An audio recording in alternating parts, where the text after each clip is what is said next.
Hello friends, welcome back to my channel. Today I have Friday Faves that's going to be focused on no makeup because when I asked on Instagram the other day questions people had, one of them was about this.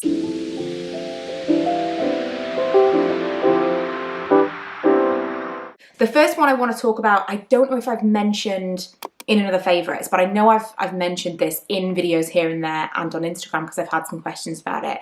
I think you can only get this from Marks and Spencer's at the moment. Wherever it's available, I'll try and find you a link. It's the Pixi Flawless Beauty Primer.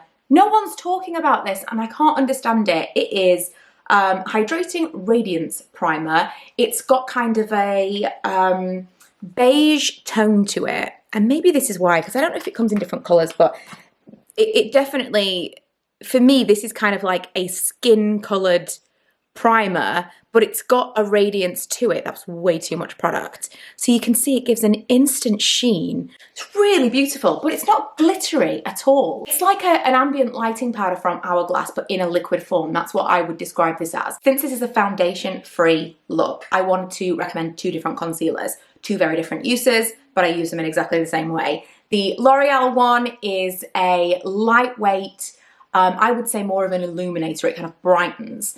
And the one from Erborian, quite a bit more expensive, but it gives a lot more coverage. I would use it in exactly the same areas of the face, and it just kind of evens things out. It's one of those formulas that starts off white, and then as you work it into the skin, it kind of gets closer to the colour that you've actually bought, which I think, especially with it being a CC Eye cream, kind of works, because if you don't work it in quite as much, you could have it paler and thus more brightening in certain areas. I really, really like this. I like this more than the CC face cream.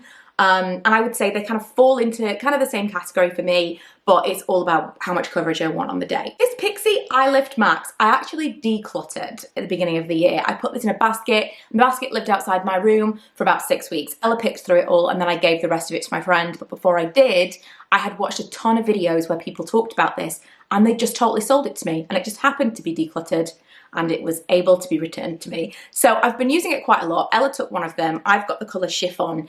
It's just almost like a highlight, but it's a liquid eye. So again, the same as the other products, it's just illuminating, brightening, making everything look kind of like a little bit more put together, but it's given very little in terms of like, you can still completely see my skin through it.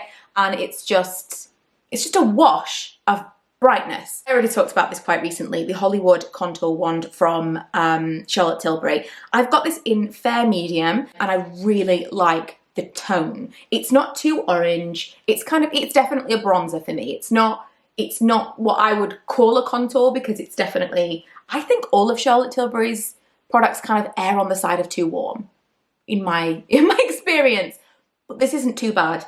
And it blends away so beautifully as well. So just like a real quick, and it doesn't look like I'm wearing a lot of anything because it is translucent, so you can totally see your skin through it, which is exactly what I want for a makeup look like this.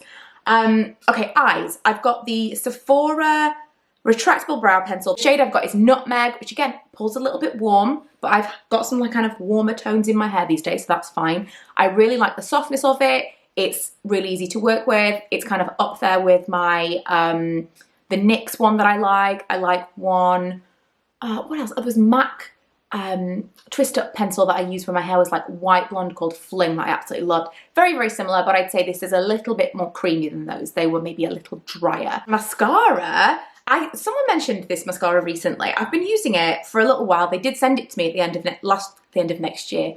Who knows? I'm like a fortune teller now. At the end of last year, they did send this to me and I was like, oh, you know, I'm not normally like an expensive high-end mascara kind of person. But I thought, you know, obviously I'm going to try it. Loved it, but still wasn't totally sold. Like, really, how great is it though? I must have been using this almost every day for 4 months. Not every day. It's been open for 4 months. It's not dried out at all. It still works absolutely perfectly. And you can see I did curl my lashes with my famously amazing Tweezerman eyelash curlers, and that does make a big difference. But my lashes are not good. They're very like blonde and straight ahead. This combination is actual magic. I was a Maybelline, like a die-hard Maybelline mascara fan. And at this point, depending on when I actually run out of this, if this lasts me 6 months, I would be happy to repurchase it. If it was like one every 6 months, I'm totally fine with that because I have no problems with it. No transferring, no smudging at all, no flaking or crumbling off my eyelashes. Does everything I want it to do. It's actually a little bit amazing. I think that's it in terms of actual makeup. Then the Caudalie Beauty Elixir, which I'm going to use again now. It's so cold, but I honestly don't know whether or not it's like a perimenopausal thing. I feel like I'm getting hot flashes. The minute I start filming anything, like, whoo, she's warm. Holy moly. This mist, I've been using it as a setting mist since I bought it a week or so ago. And it's not going to set. It's not going to kind of like do the same thing as like a powder would do or an actual setting mist.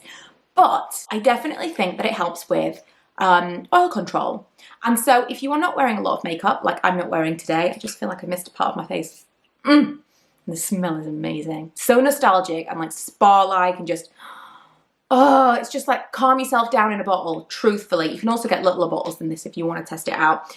But I do think that it helps with oil control, and I'm really excited to try this out in the summertime because I never used it as a setting mist. I just used it as a toner in my skincare routine.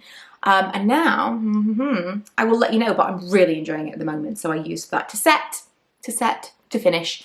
And the Laneige Lip Sleeping Mask. This has had a lot of press recently. I've been using this for years. The one I've got is berry. It's just like a really thick, look how thick that is, a really thick balm.